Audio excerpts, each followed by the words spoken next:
تەڤگەری ئازادی کۆمەلگای کوردستان پرۆژەیەکیان دەربارەی چۆنێتی بەشداری هێزە کوردیەکان لە ئۆپەراسیۆنەکانی موسڵدا پێشکەش بەلایەنەکان و ڕایگشتی کرد.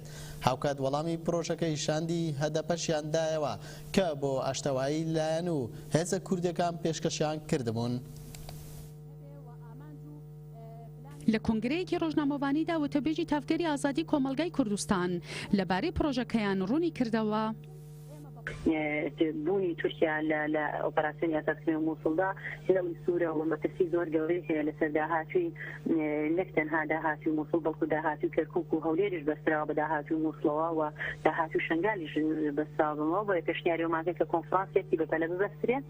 لەناو ئەم کۆنفرانسەدا تەواوی لایەنە سیاسی کوردیەکانی هەرچوار بەشی کوردستان بە پرۆژەوە بتوانن بەشدار بن بۆ ئەوەی بتوانن پرۆژەیەکی بە فراوانی گشتی گەڵاڵە بکەن و لەو چوارچێوەیەدا کورد بە خاوەنی پێگەی خۆیەوە بە هێزی هاوبەشەوە بتوانێت بەشدار بێت لە ئۆپەراسیۆنی ئازادکردنەوەی موسڵدا. هەروەها لەبارەی وەڵامی تەڤگەرەکەیان بۆ پرۆژەی هەدەپە تارە حوسێن ڕایگەیاند.